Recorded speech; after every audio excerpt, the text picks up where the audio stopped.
Bismillahirrahmanirrahim. Ar-Rahman 'allamal Qur'an, khalaqal insan.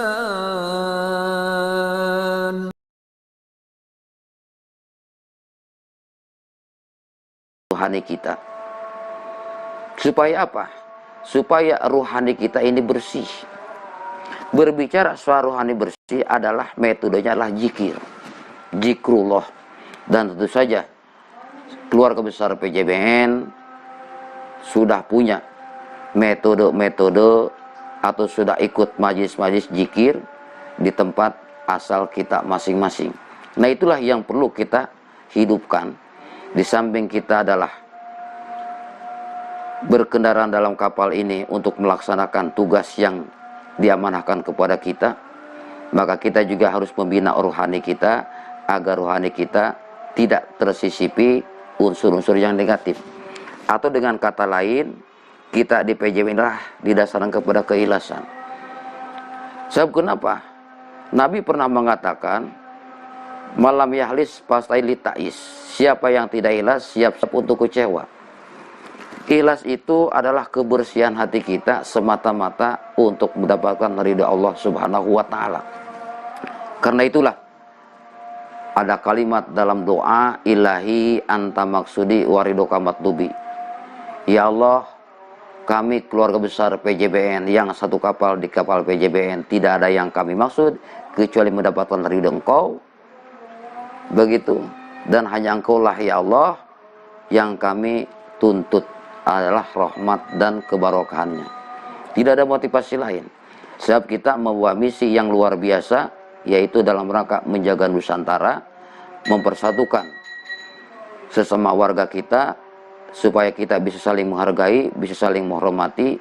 Kita tidak menjadikan agama untuk membuat perpecahan di antara kita sebagai bangsa. Keluarga besarku PJBN yang dirahmati Allah dan juga dimanapun berada. Jadi kita kembali bahwa di perguruan Jalak Banten Nusantara, kita harus benar-benar bisa memfungsikan, bisa mengaktifkan apa yang kita pelajari dalam arti dan pemahaman yang luas. Bahwa ketua umum tidak pernah mengajarkan kita cara berpikir yang radikal, apalagi kalau kita ikut paham radikal, dikatakan radikalisme. Tetapi kita harus benar-benar menata diri, melangkah sesuai dengan langkah para aulia yang telah meletakkan kepada kita salah satu cara, yaitu di PJBN. Apa PJBN? Yaitu Perguruan Jalak Banten Nusantara. Perguruan artinya perguruan, jalak simbolnya adalah ayam.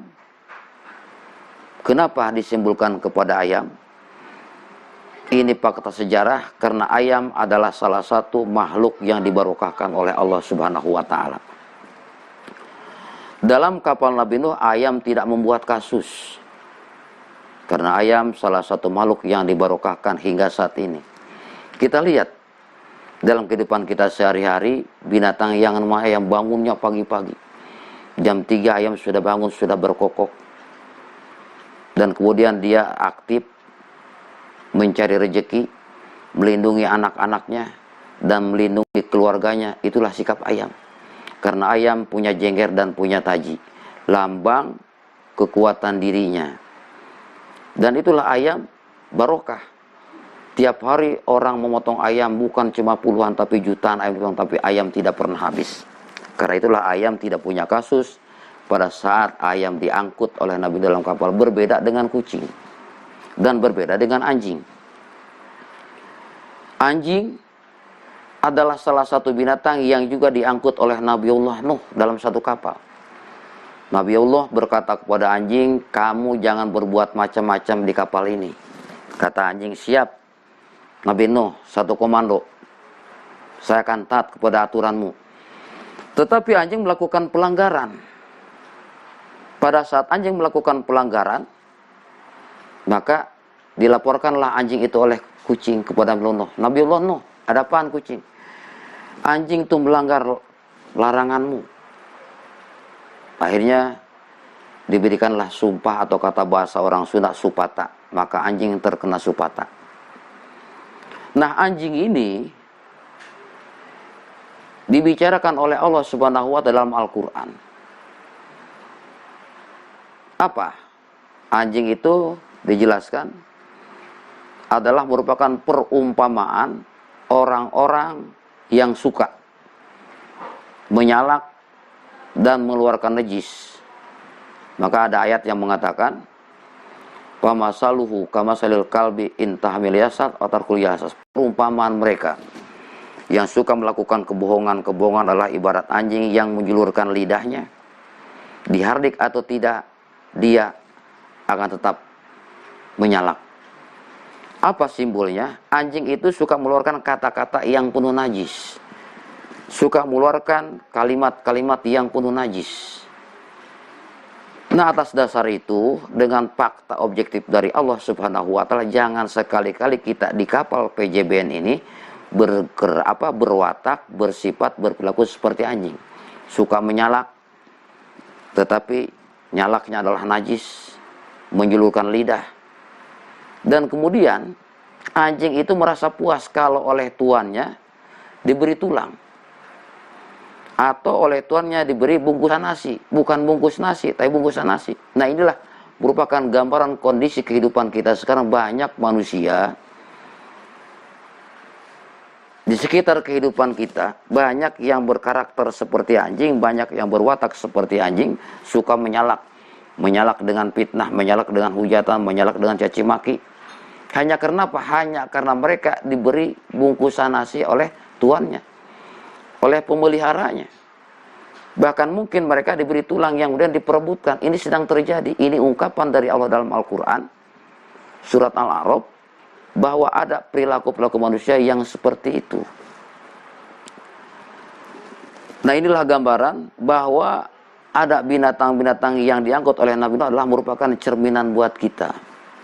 Jangan kita bercermin kepada anjing, tapi bercerminlah kepada ayam. Maka waliullah, yaitu Kiai Soleh, mewujudkan dirinya, mewujud diri menjadi seekor ayam atau seekor jalak yang disebut jalak Banten, adalah merupakan perwujudan dari wujud yang mewujud, yang mampu mengalahkan ayam ciptaan Raja Banten saat itu, Pucuk Umun, yang dicipta dari besi. Nah, ini memberikan satu gambaran tauhid rohani buat kita, bahwa sekuat apapun ciptaan manusia dan diambil dari benda mati, tidak akan mampu mengalahkan kekuatan daripada perwujudan Allah Subhanahu wa taala. Seperti jalak rawing yang tercipta dari besi tidak mampu mengalahkan jalak Banten yang merupakan perwujudan dari wujud makhluk Allah yang hidup, yaitu Kiai Soleh. Inilah salah satu bentuk rohani. Nah, kemudian dari tema tersebut yang berkaitan dengan dakwah, bahwa kita dakwah di PJBN sesuai dengan perintah Allah, ud'u ila sabili rabbika bil hikmah. Kita dakwah ini dengan hikmah, dengan kebijakan, bukan menyalahkan tetapi membenarkan yang salah. Maka apapun sarana yang bisa kita jadikan media, kita jadikan. Seperti halnya dulu para aulia oleh Allah Subhanahu wa taala. Kenapa? Itu menunjukkan bahwa khalaq ta'adza batila. Apapun yang Allah ciptakan, yang boleh jadi mungkin kita anggap tidak bermakna, bisa mengandung makna, dan bisa kita jadikan alat dakwah untuk mengajak manusia. Dulu para wali dengan simbol-simbol, para wali tidak bicara ayat, tidak bicara hadis, tetapi bicara nilai ayat dan nilai hadis. Itulah yang dicerna oleh manusia-manusia, oleh penduduk setempat pada saat itu. Maka Allah memberi garis kepada kita, wa ma arsalna mir rasulin illa bilisani qaumihi, dan kami tidak mengutus pembawa meskipun kecuali disampaikan dengan bahasa kaum. Kalimat bahasa kaumnya ini kalau pakai istilah Nabiullah Sulaiman alaihissalam harus mampu berbicara dengan binatang. Artinya apa? Kalau kita berhadapan dengan anjing, kita jadi berbicara anjing. Kalau kita berhadapan dengan kucing, kita harus mampu berbicara kucing. Artinya apa?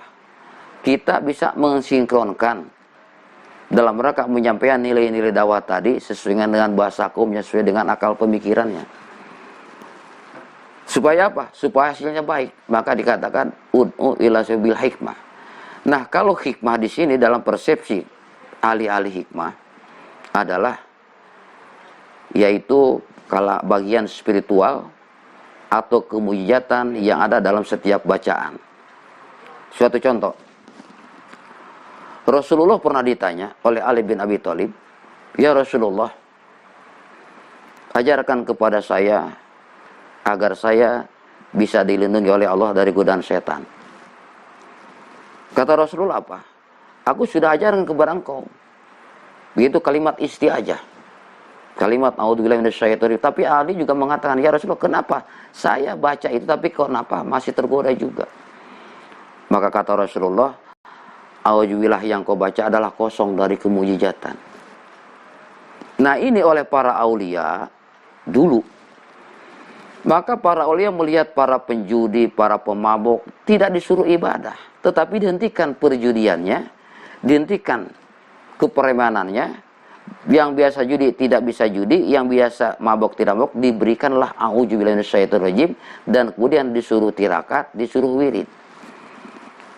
Nah, setelah kalimat tadi aktif, turun ruhiyahnya, turun kewijatannya sehingga terisi, maka tirulah perlindungan Allah Subhanahu wa taala.